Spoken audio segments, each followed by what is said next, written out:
On behalf of the Forest Hills Council, we'd like to welcome you to our Meet the Candidate Night. Forest Hills Council is a group made up of representatives of each of the 9 schools' PTA and PTOs.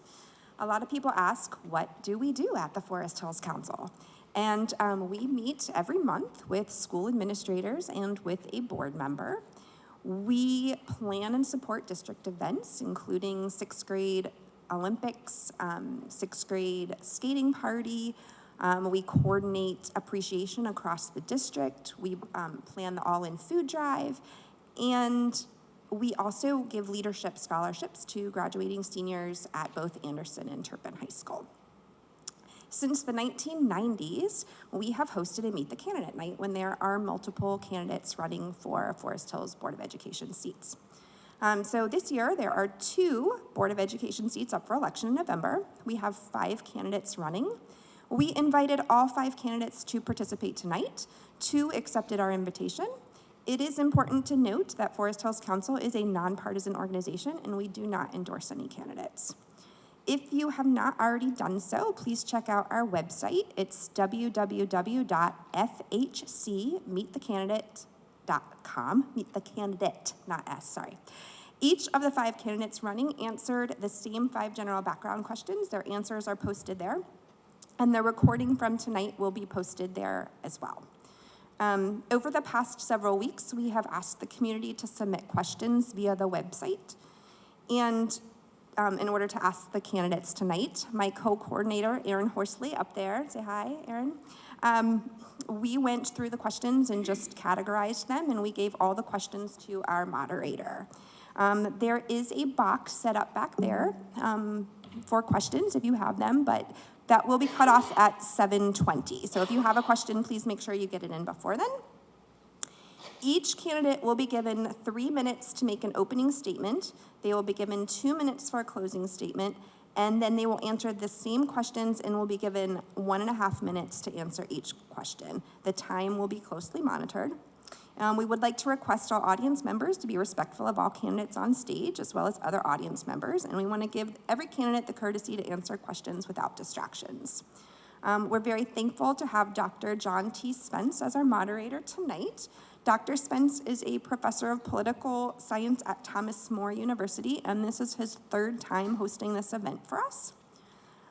He is a U.S. Army veteran. He has over 20 years of experience in economic development and city planning, having worked in both the private and public sector.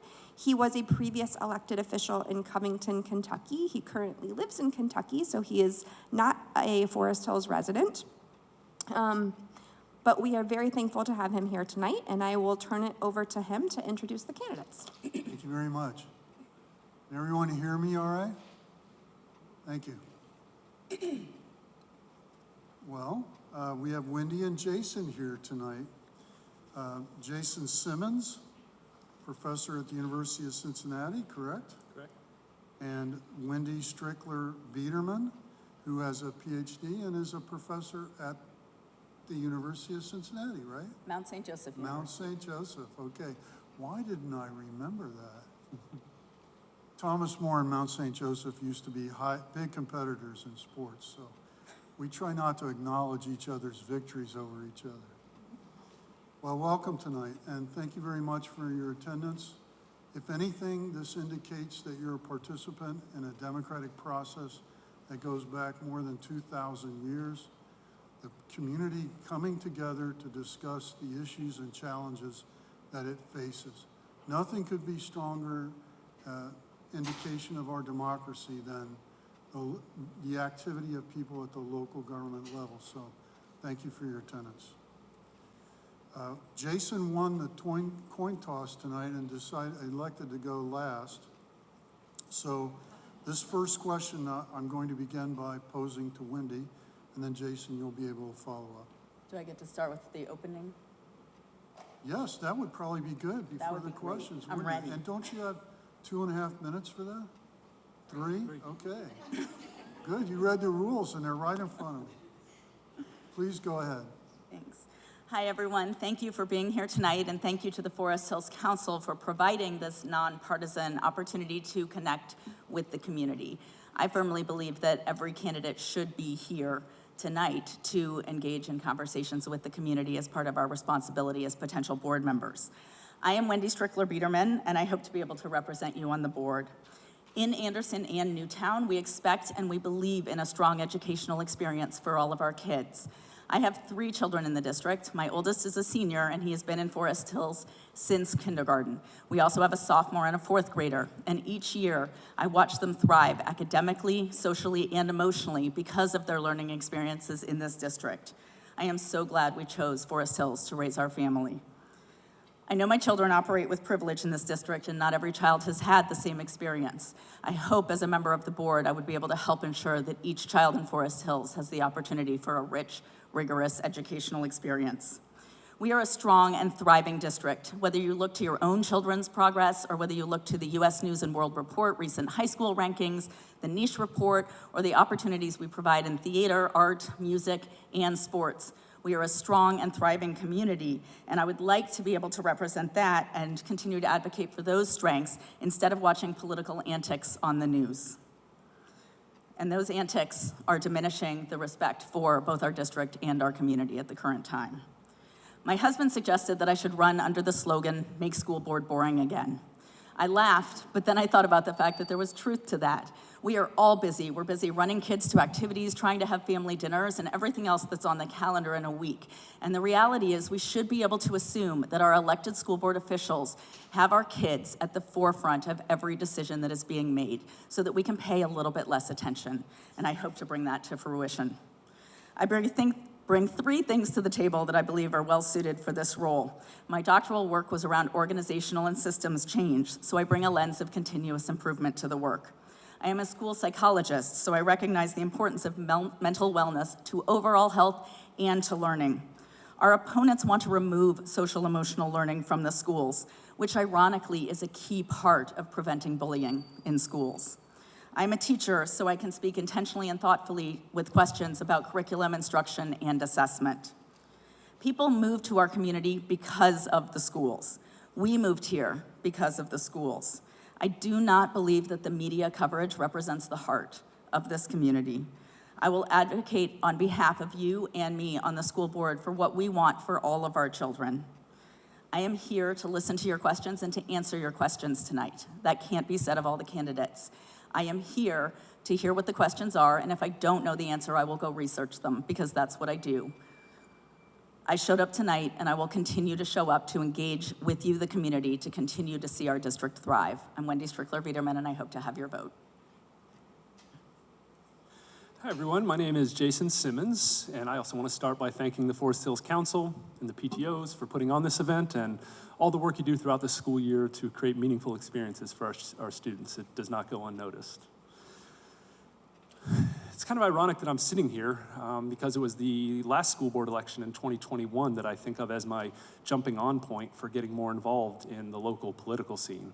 And even though I don't view this as a political position, the low turnout resulting in our representation on our school board now, I don't think reflects the values of our community.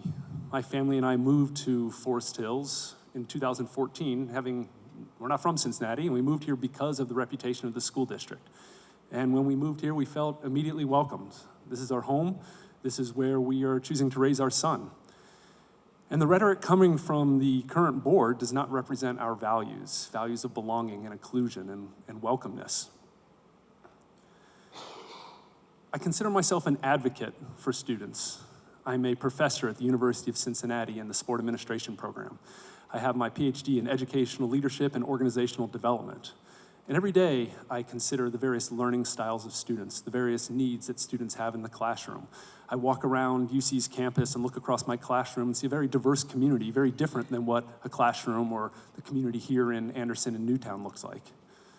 And these values of belonging, inclusion, welcoming, collaboration, these values are as important to our students' education as the reading, the writing, the arithmetic. If our students are going to be prepared for life outside of high school, beyond high school, college, workforce, military, they have to be able to appreciate other people's perspectives. They have to be able to recognize their own biases and how those biases shape their perspectives. But there's another big concern that I've noticed in our district recently, and that is the lack of transparency, the lack of trust, and the lack of credibility that the district has with its community. 3 isolated incidents that have garnered local and national attention, the canceling of Diversity Day, the consolidation talks, and the painting over the mural. If we can put aside the issue itself, all of these incidents happen in the dark, behind closed doors. Members of the school board were evasive in answering questions. Administrators were refusing to answer questions from the media. And this has eroded the trust that exists between the heartbeat of our community, which is the schools, and our parents, and community members, and our taxpayers. To ensure that trust, to reestablish that trust, we need to reestablish our district as the primary source of information regarding anything that's happening in our district. I'll actually comment more on this in a few minutes, I'm sure, but my time is up, so. Thank you. Thank you very much. Thank you.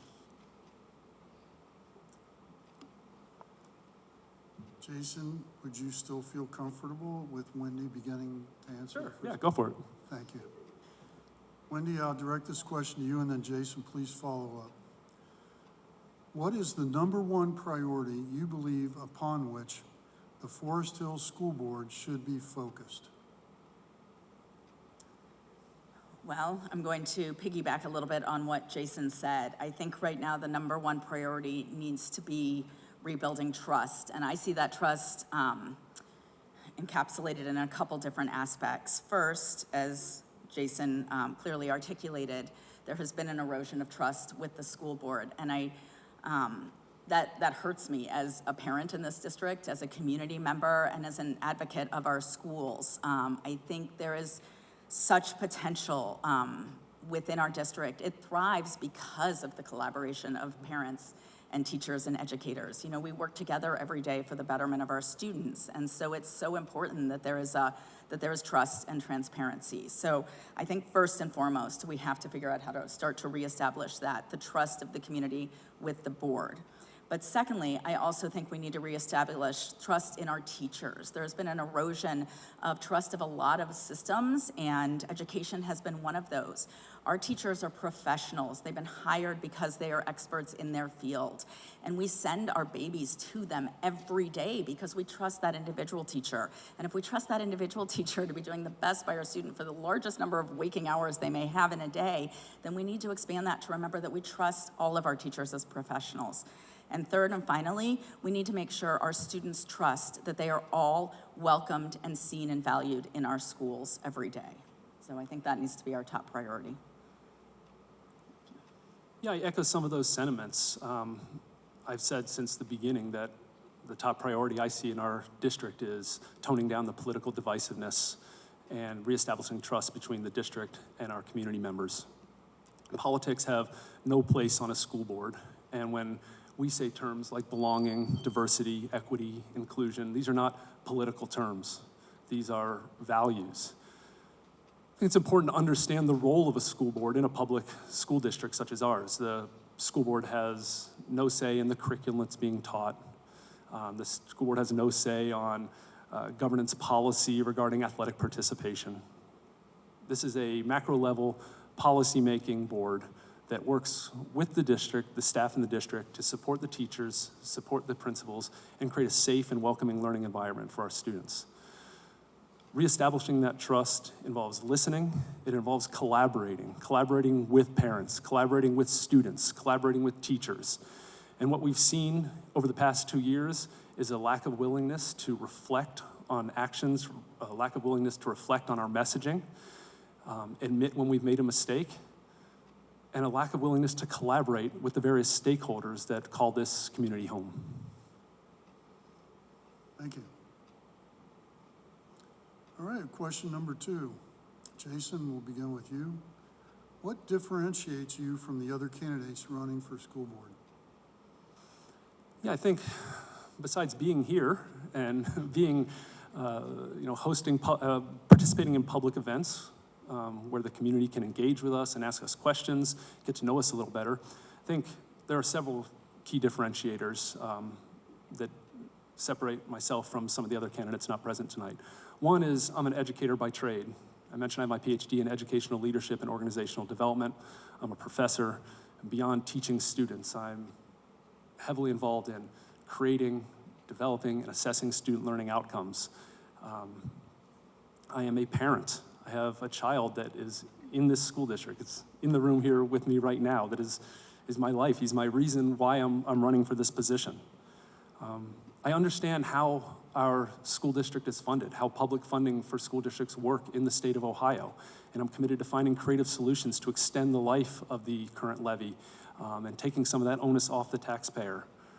I volunteer in our schools and in our community regularly with our kids, whether it's through coaching, volunteering at school events, going in the classroom and reading to students. And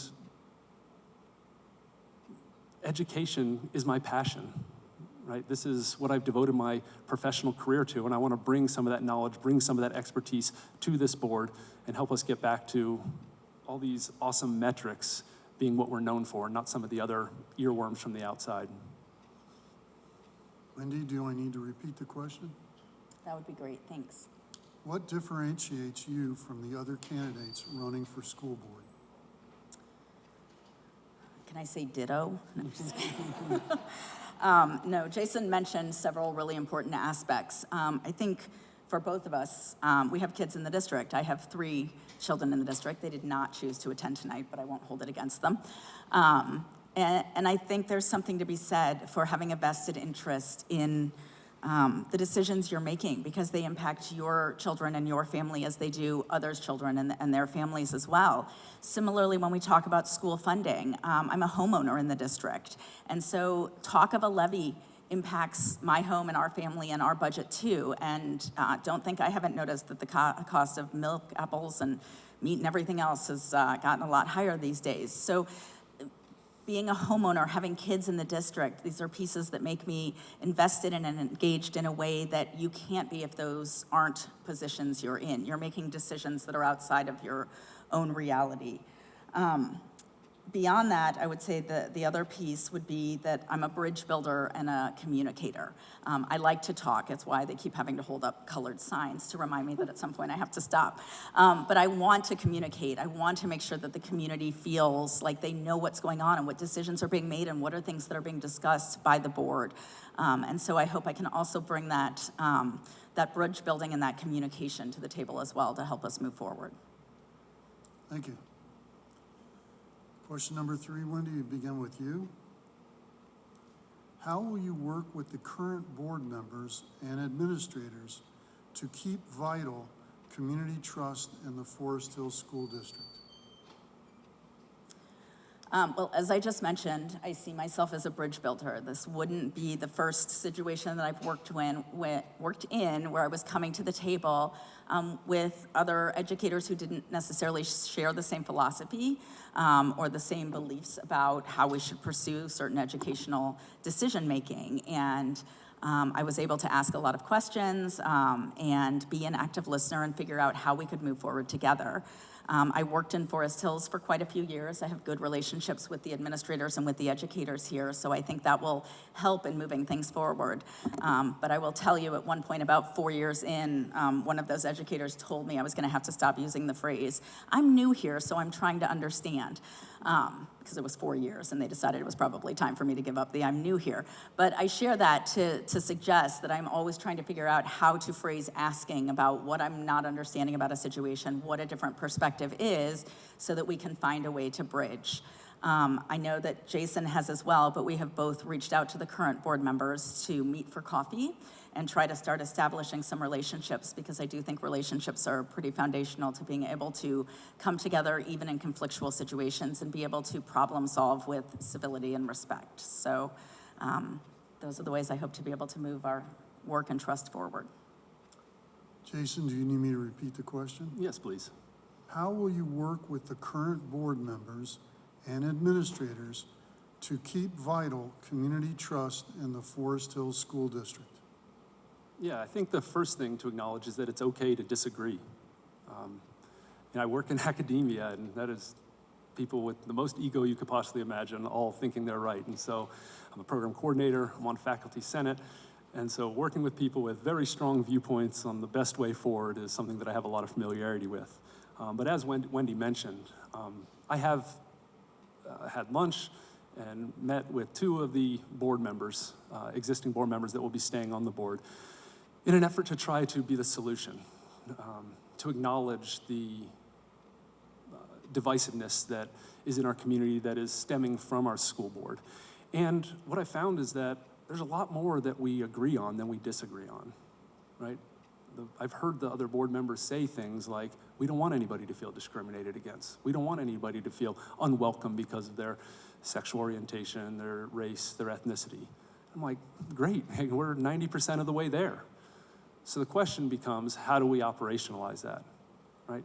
How do we create policy that starts from a place of do no harm, that doesn't exclude? How do we reflect on our actions and messaging to ensure we're living up to what we say about inclusion and equity and belonging? And so having those civil conversations, developing those relationships at the outset, along with my experience working in academia with people with strong-minded opinions, I feel confident that I can work with the board to create solutions. Thank you. Okay, Jason, we're going to begin with you in this next question. How would you restore student voice in terms of the idea of inclusion? What is your response to the current mural controversy? Yeah, that's a great question. Obviously, it's a hot topic right now. I think if we, again, step back from the action of why it was done, the motives behind it, our district painted over student artwork, and that's pretty childish and petty. Students, our schools are for our students. They are the most important stakeholder in this community. And if we're not listening to their voice in terms of the message they're trying to send, the values that are important to them, then we've lost our way. When I think about diversity, equity, and inclusion, I don't think of these as political terms. They're very simple terms to define. Diversity is, we're all different. Inclusion means that everybody's welcome here. And equity simply means that what one person might need to be successful is different than what someone else might need to be successful. And that shouldn't be controversial. I mean, we adopt those principles and adhere to those principles elsewhere in life. I mean, we have parking spaces for people with disabilities. When the COVID vaccine came out, the elderly, most vulnerable, had first access to that. That's equitable services in our society that we all agree to. To ignore the fact that traditionally marginalized students and people might need different resources to ensure that their educational opportunities are equitable is ignorant and something that we need to move past as a district. Thank you. Wendy, do you need me to repeat the question? Would you please? How would you restore student voice about the issue of inclusion? What is your response to the recent mural controversy? So first and foremost, I'm here for the students, right? Even backing up from school board, you don't become an educator if you aren't passionate about helping students learn and thrive and become the incredible individuals that they can through all of those learning experiences. So listening to the voices of the students feels like it should be amongst the first and foremost roles of a school board member. We work with the administration, we work with the educators, but student voice is a critical piece of this. So we absolutely need to come back to hearing the students. And when students want to express their voice around inclusion or any other issue, they need to have board members and they need to have others accessible to them and actively listening. So I want to be available. I want to be in the schools. I want to be meeting students. I want to offer opportunities for focus groups or a way to connect in with the board and share what's going well and what are your concerns in the school, because those are the areas we want to be really considering and thinking about. And with regard to the mural, when I found out it was painted over, I was really discouraged because exactly to this point, we clearly had not heard student voice in this. Student work created by students for students, And a lot of students, as was evidenced at the last board meeting, showed up very upset by the decisions that were made. I'm discouraged that we aren't putting students at the forefront of every decision we're making and making sure their voices are heard. Thank you.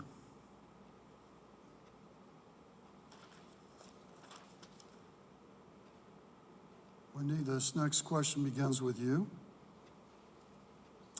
How do you feel about teaching children in elementary and middle school critical race theory and issues of human sexuality?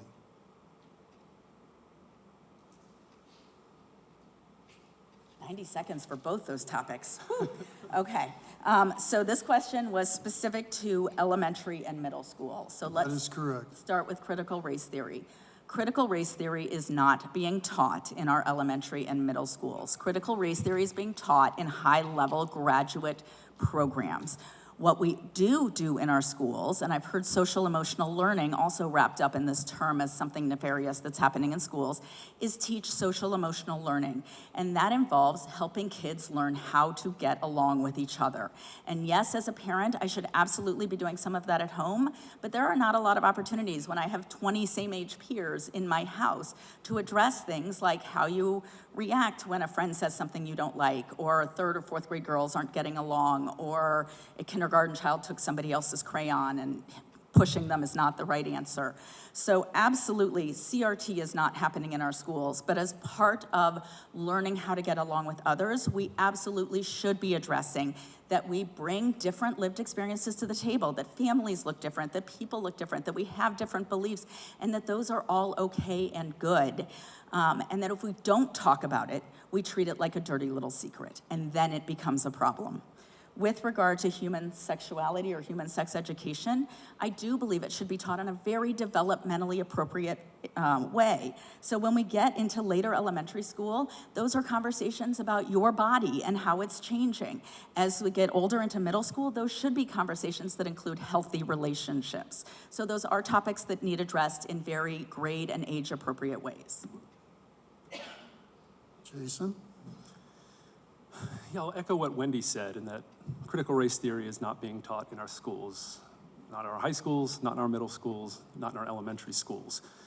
Critical race theory is a college-level theory examining how race influences legal, political, and governance structures in our country. I think CRT is often conflated with diversity, equity, and inclusion inaccurately.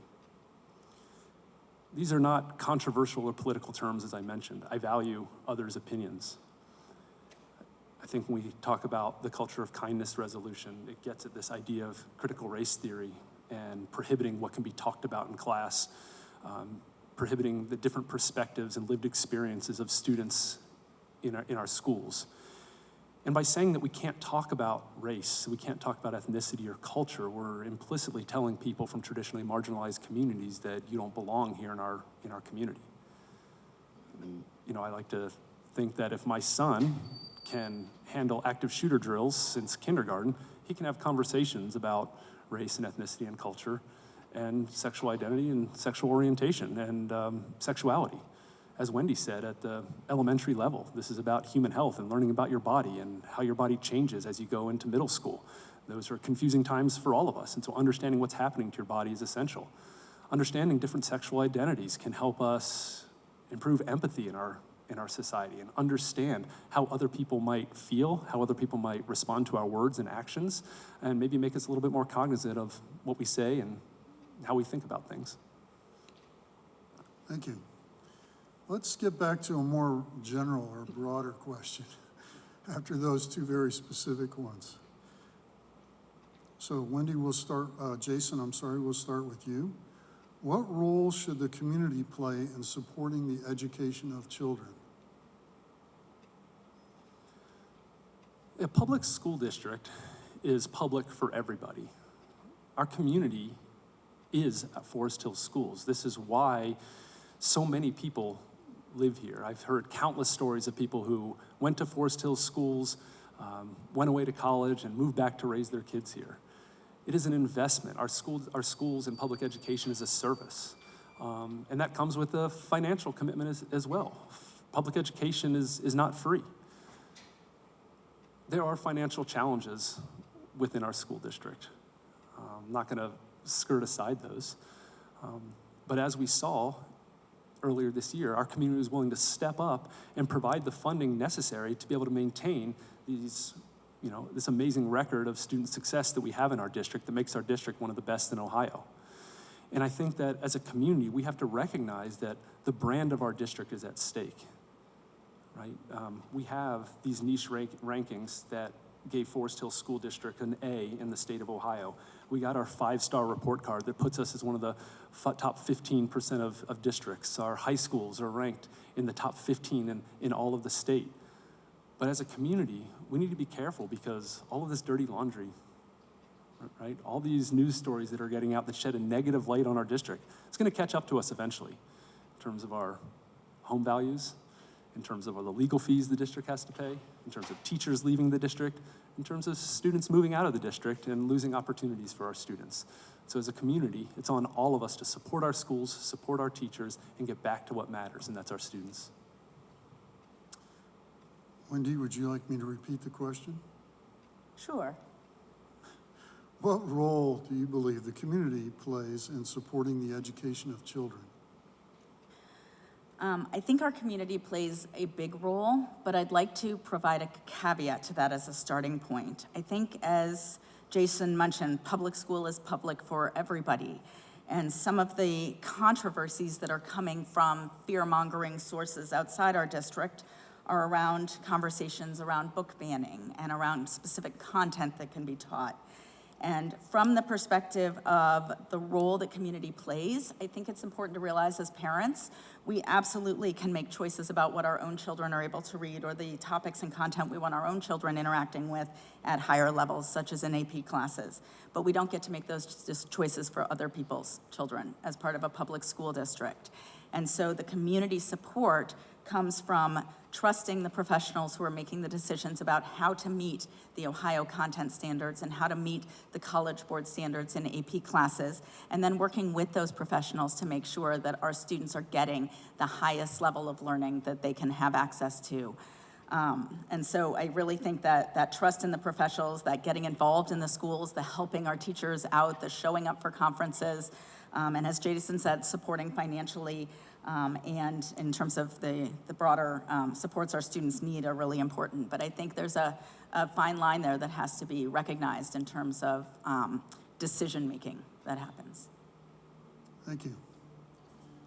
This next question is a little difficult perhaps for you to respond to because you're not on the board currently, but I think the essence of this question is to ascertain your views about employee salary and benefits in the Forest Hill School District. Can you give us some perceptual insight into how you feel about the current policy on this? I believe I'm up first on this. Yes, Wendy goes first, excuse me. Employee salary and benefits. So first, I guess I'm gonna make a caveat to this question too. My husband works in the district, and one of the concerns I heard was being on the board and a role in any conversations around employee salary and benefits. So I will let you all know that I've reached out to both FHTA and legal and have heard that this is not an issue. I would obviously not be involved in any votes on salary or employee benefit decisions, but that is very common amongst boards across the nation, especially in smaller rural communities where there is very often going to be someone on a board who has family members in a district. So it is a non-issue. But I'm going to answer this from the teacher lens because I'm also a teacher. I believe very strongly that teachers should be paid more than they are already as a teacher, just from the perspective of looking across the board at salaries across the nation and recognizing that teachers are the foundation of every business person, every sports figure, every individual out there in terms of how they have been able to come to their profession. And so I have the greatest respect for teachers and the work they do. And it's work every day that involves not only physical energy, but mental energy and emotional energy to develop relationships with kids and ensure that everybody in your class is getting the differentiated support they need. So from that lens, I do not believe that teachers in Forest Hills are overpaid. I believe salary and benefits are well within line with what we would expect and what we see across other schools in the area. Jason? Yeah, I'm a teacher, so pay us more, right? No. Growing up, the prevailing thought out there was that teachers are underpaid. My mom was a teacher, and just thinking about, it's not just the time spent in the classroom, right? It's all the time spent preparing and grading every single night and on weekends. And when we think about what's happening with the economy right now and inflation and just the cost of living increases, concerns over how much we're paying the people that we've entrusted to look after our children and help raise our children is concerning. The reason our district is so amazing is because of the teachers. And if we want to be able to retain teachers and recruit new awesome teachers, that comes with salary expectations. When we think of the costs of our district and, why do we need a new levy? Why can't we just, make cuts? 85% of our district's expenses are people. It's salaries and benefits. Those are people's livelihoods. Those are people with kids that are raising families. But it's more than just teachers that are instrumental to the success of our district. The staff, the administrators, the support services, the mental health therapists, the family therapists, safety resource officers are all instrumental parts of our district. And if we're going to continue to have a safe, healthy, welcoming district, we need to make sure that we're paying our teachers equitable salaries that keep them here and attract them here. Thank you, Jason. All right. To some degree, both of you have already spoken to this issue, but maybe explain once again why you decided to attend tonight's Meet the Candidate event. Jason, can you begin? Yeah, it never crossed my mind not to be here. This is an elected position that I'm running for, which means I am hoping to be a community representative.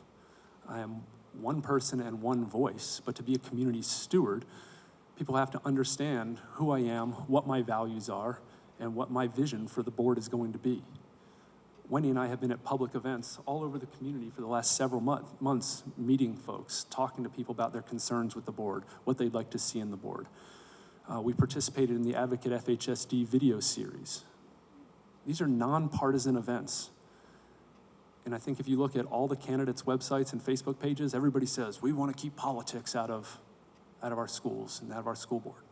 Well, this is a nonpartisan event, and Wendy and I are the only candidates here. And I think that says a lot about who's really interested in keeping politics out of our school board. Wendy? Wendy, can you address that question? Yes, much like Jason, it didn't occur to me not to be here. I am hoping to represent you on the school board. I am hoping to be a bridge between the community and the district. And how could I come into that position without taking every opportunity to connect with the community, hear what the questions are, listen, and be willing to respond? And it doesn't mean you have to like my answers to all the questions, but I am here to engage in that conversation with you. And so much so that when Forest Hills Council reached out to Jason and I to say, do you want to move forward with this? We both thought for a second and said, yeah, we do, because we still feel like even if it's just the two of us, it's important to be here. And I will tell you that my husband was a little irritated with that earlier this week, because here I am thinking about what might be asked and trying to come up with answers and spending a lot of time really delving into trying to be ready for this, and everyone wasn't going to have to go through that same exercise.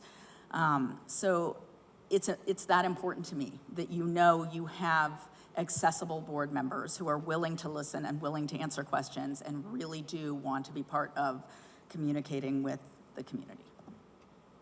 Thank you. Two more of these questions before we get to the audience questions.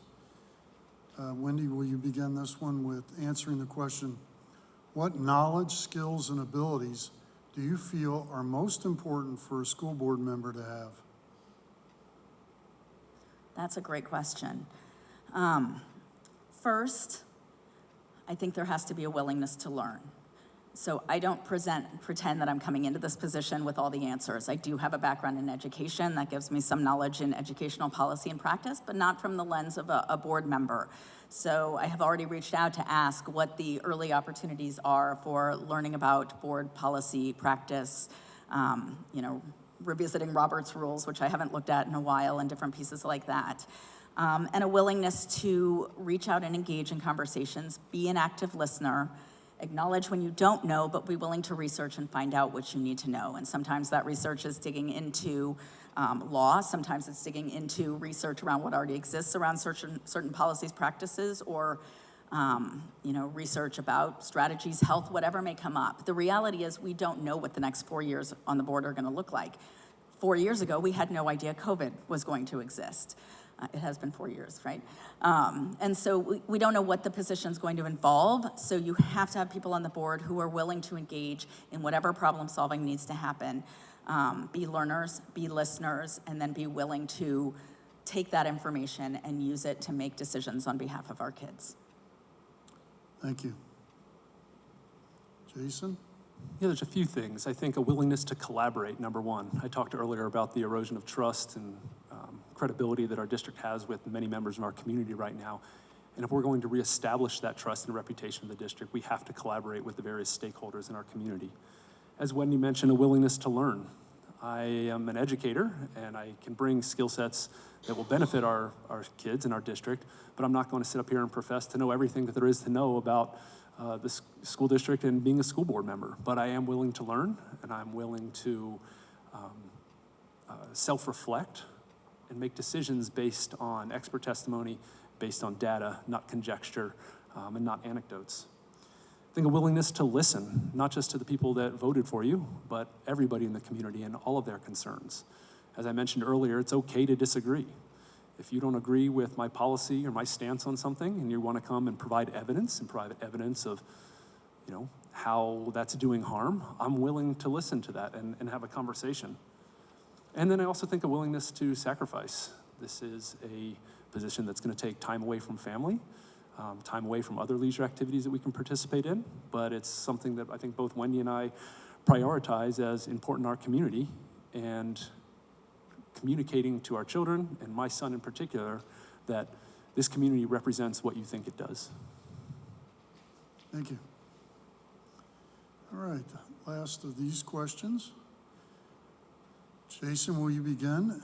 Answer this question. If elected, what is something the school district is currently doing that you would like to ensure continues?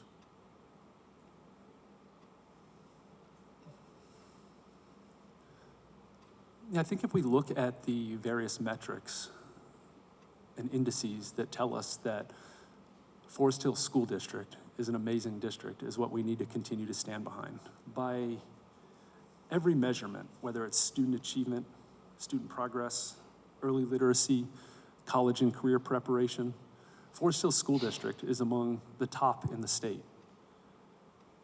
The niche rankings show that we have some of the best teachers in the state, one of the best school districts in Ohio, getting an A+ in clubs and extracurricular activities. We do all this and are one of the top performing districts in not just the state, but in Southwest Ohio, while also spending less on a per pupil basis than other high performing districts in the state and in Southwest Ohio. We have a treasurer that is recognized by the state for her fiscal responsibility and fiscal transparency. And so maintaining these high marks of achievement across all indices while doing so in a fiscally responsible way is something that we must prioritize moving forward as a school board. Wendy, would you like to complete that? And I honestly would just reiterate what Jason said. Having watched the experiences and the opportunities that my 3 children have had, their friends, and looking at the different ratings, both curricular, core curricular, and extracurricular opportunities in this district, given the fiscal responsibility and the levy status under which we work, I think are incredibly strong. I think we have incredibly strong teachers who take time to learn their students, develop relationships so that the best learning opportunities can happen. And then we have opportunities for students to find their niche, whether that be sports or theater or the marching band, which I believe is out there right now. everyone can find their place. It might be the academics, it might be something else, but we have so many different opportunities within our buildings that can help bring our students in. And from a mental health lens, we know that one of those aspects of developing resilience in our students is making sure they feel connected to their school and are actively engaged in activities. So having the variety of options we do from academics and outward from there, I think is really, really important to our students' academic and mental well-being. Thank you. I now have questions from the audience, and after going through them, several I think have been addressed in various ways with answering the first 10 questions that we had. So I'm going to ask the candidates to speak to 3 specific questions from the audience. The first one deals with a theoretical situation, I assume, as there doesn't seem to be any knowledge that this is going to happen. So get ready for a theoretical conversation. What is your opinion of the idea of consolidation? I'm up first on this one. And Wendy, will you speak to that first? Yeah. I believe that many of us moved here because we very much like the idea of the neighborhood schools and of the 2 smaller high schools. I do not believe that the conversation about consolidation that happened, I believe it was this past fall, was good in any way. There was no transparency. There was no understanding from the community of what was happening. It seemed like there were a lot of different components like traffic and this, that, and the other that weren't being taken into consideration. And it felt like a mess, and it felt very disturbing as a community member. That said, to be fiscally responsible, it would be important that we visit any conversations that come to us, whether that be about consolidation or anything else. So if somebody brings forth the idea of consolidation, I'm a researcher. I'm not going to discount it offhand. I will be happy to tell the community, this is what has come forth. We're going to look into it. No decisions are being made. But if you brought forth an idea, you would want me to pursue your idea and make sure we did do justice to looking at what the possibilities are. And I would do the same with consolidation from a fiscally responsible lens. Jason? Yeah, the community had an opportunity to vote on this several years ago and resoundingly voted against consolidating the high schools. And I think if there's anything we learned from the conversations this past fall was that this was not a popular topic across the political spectrum in our community. The biggest issue that I saw with the consolidation talks goes back to that lack of transparency and lack of being forthcoming with the community. There is avoiding questions, evasiveness, denying conversations that there was evidence that were taking place. And I understand that, if we're listening to policy or listening to proposals that, there's a time and place to present those ideas to the public. But providing updates, letting people know that you're having these conversations, that any proposal is going to be discussed with the public and heard by the public before any decision is going to be made. And if it's not something the public supports, it's not my job to put forward any agenda that I have. It's my job to represent what the community wants. But an issue such as consolidation affects our community immensely. We're talking about enormous costs. We're talking about classroom size. We're talking about student identity. We're talking about having extracurricular opportunities. So instead of 2 soccer teams, there's 1 soccer team. Instead of 2 marching bands, there's 1 marching band. So fewer opportunities for our students. These conversations have to happen in public, and I'm not opposed to creative solutions being brought to the table. But they have to be done in a transparent way that demonstrate collaboration with the community. Thank you.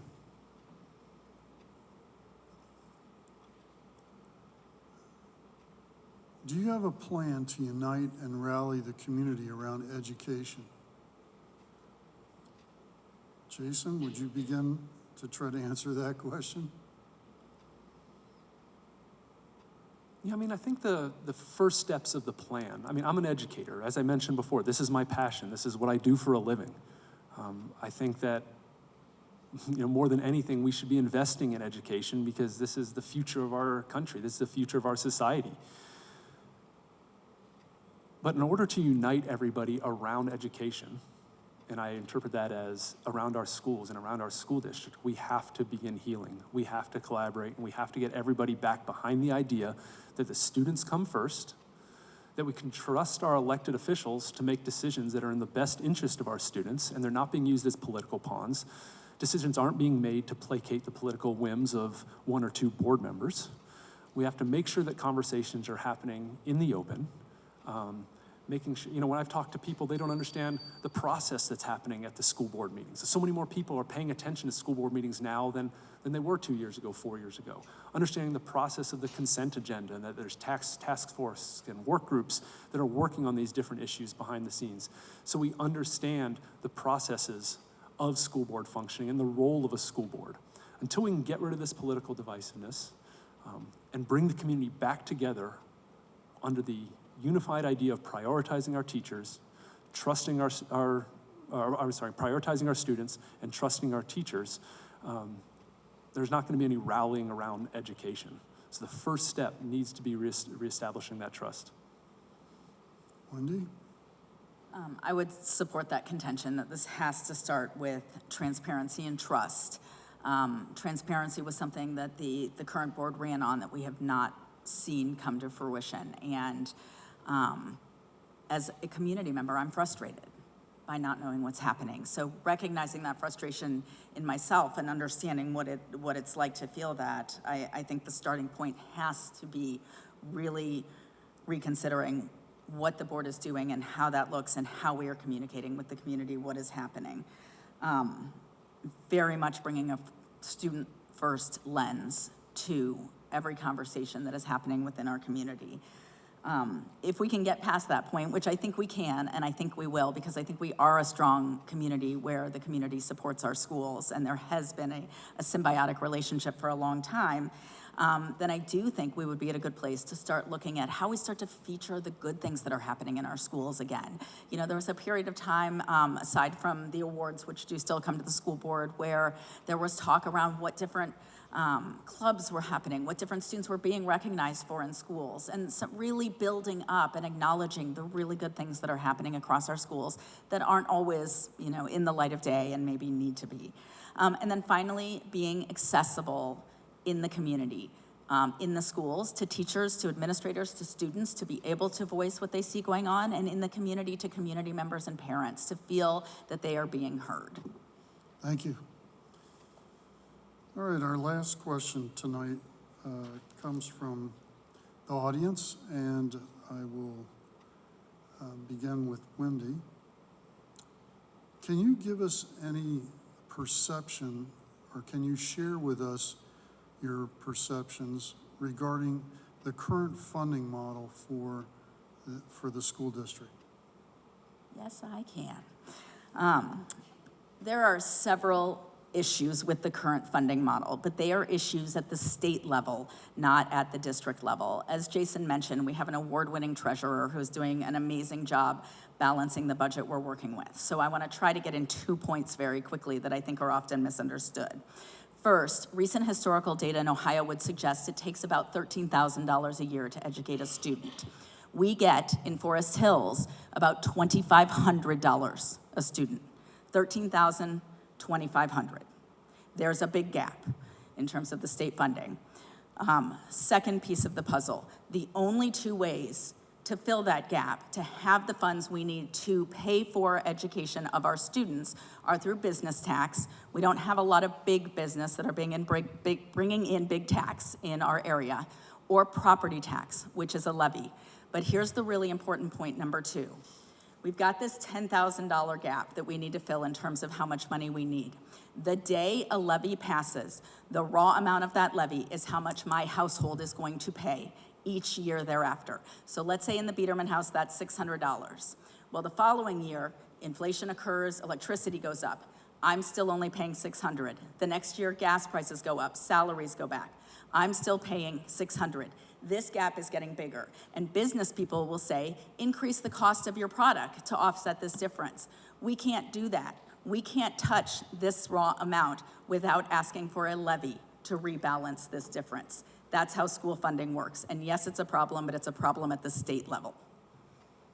Yeah, that's no fair. I wanted to answer that one first. And I got in my 2 points. Yeah.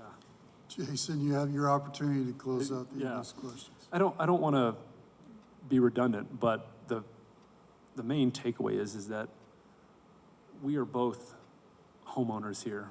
We both feel and know the strain placed on the households of increasing taxes, especially in these tougher economic times.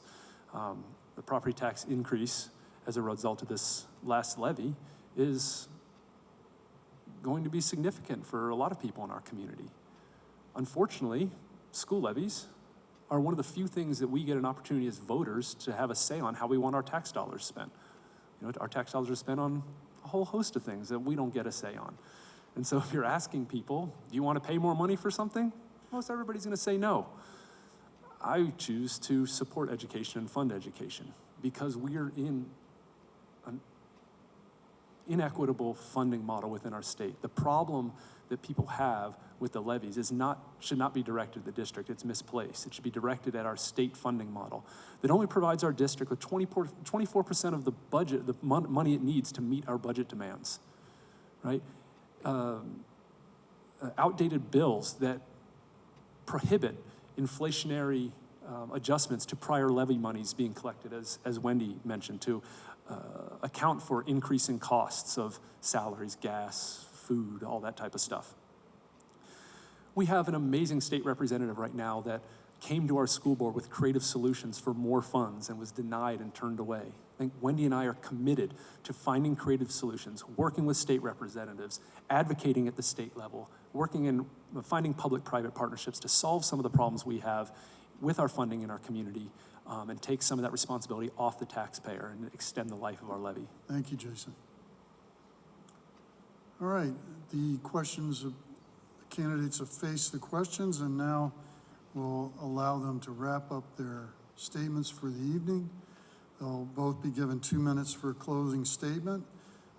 Wendy, I believe you went first on the introduction, so if you don't mind, Jason, perhaps you would begin by making your closing statement. Yeah, I want to again thank everybody for coming here today, watching online. Thank the Forest Hills Council for putting on this event. It's very important that we have the opportunity to answer questions from the community. I also want to address the elephant in the room, and that is that there are 5 candidates on the ballot, and there are two of us sitting here in front of you tonight. This is a nonpartisan meet the candidate event. And Wendy, help me out here. I think that to be on a ballot, all you need is like 35 signatures or something. Anybody can get on the ballot. It's not hard to do. But just because your name's going to be on the ballot this November does not mean you're a viable candidate for this position. I encourage everybody to look beyond party lines when they come out to vote in November and look at the credentials of the candidates. Kenneth Kuhn and Kevin Comerford are not viable candidates for school board. There are only 2 candidates on the ballot that are career educators, that have devoted their professional careers to educating students. There are only 2 candidates on the ballot that volunteer in the community, that volunteer in our district for the benefit of our kids. Kenneth and Kevin do not have kids in the district or chose not to send their kids to public schools. Our opponents do not participate in public events. They're holding their own private RSVP Meet the Candidate event at the same time as this event right here, choosing to forego the opportunity to meet with members of the community and answer your questions. Our opponents are endorsed by extremist hate groups and are intending to interject more politics into our school board. Do we want more of what we've had the last 2 years? The negative headlines? Our children being used as political pawns from some make-believe CRT monsters and groomers and all these wild accusations thrown at our teachers? It's embarrassing. It's insulting to our educators. Wendy and I, our parents, we're invested and engaged in this community, and we're invested and engaged in public education. Feel free to reach out to me at any point. I'm happy to answer your questions, email, get a cup of coffee, what have you. I very much appreciate your vote in November. Thank you, Jason. Wendy, would you like to wrap up? I would, thank you. So thank you again for being here tonight, and thank you to the Forest Hills Council. I know we are all busy, and it takes a commitment to be engaged. As I mentioned in my introduction, a vote for Wendy Strickler Biederman is a vote to make school board boring again. I am here because of my kids, because of your kids, your grandkids, your neighbors. I want every Forest Hill student to come to school every day feeling welcome and safe and ready to learn. I want them to come to school every day to become their best selves. I've been in the community a long time as a mom, a volunteer, a Forest Hills educator, and band director's wife. If you want to know if I'm a level-headed person when it comes to problem solving, if you want to know if I'm a bridge builder, ask others, talk to teachers, talk to PTO members, talk to administrators, talk to Sherwood parents who have a 4th, 10th, or 12th grader. I probably know them. Ask them if I'm focused on kids first. Ask them if I'm focused, engaged, and invested in this community. Or ask me. I hate time limits. I'm a talker. I will happily talk to you some more about any of the questions that came up tonight or any other questions that you have. Here are a few closing reminders. We are both here because we want the best interest of our public schools and all of our public school students. We are here because we support teachers as the professionals they are and want to let them teach. We are here because we support rigorous, relevant, research-based education that aligns with the Ohio State standards, but prepares our kids for more than just K through 12. Whether our students are headed into vocational careers or military or college, they're going to be out in the world, and we want them to be learners and leaders for the rest of their lives. We want them to be able to communicate, to interact in a diverse world, to problem solve, to think critically, to regulate their emotions and be able to get along with others. We are here because we believe all students should feel safe and that they belong in their schools. Education is my life, my work, my passion, and my expertise. A vote for me is a vote for our kids and community, and it's a vote to make school boards boring again. Thank you, Wendy.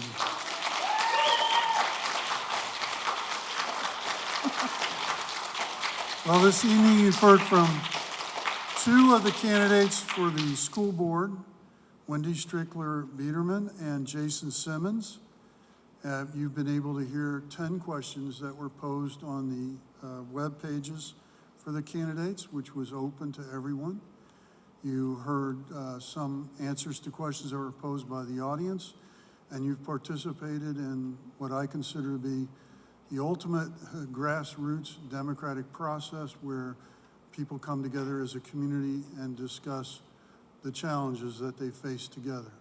So appreciate you very much being able to put your name on the ballot and willingness to serve as a former elected official. I can tell you that's often done without very much appreciation for what goes into it. So thank you, and all the candidates who have put their name on the ballot. I'd like now to turn the proceedings back to our representatives. So if you would, thank you.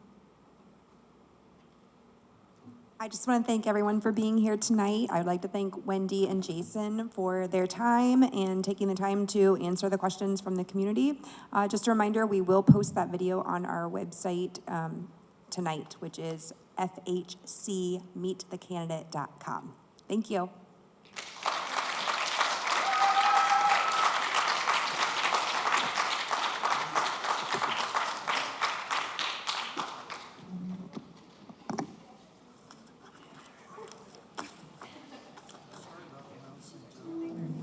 That's all right.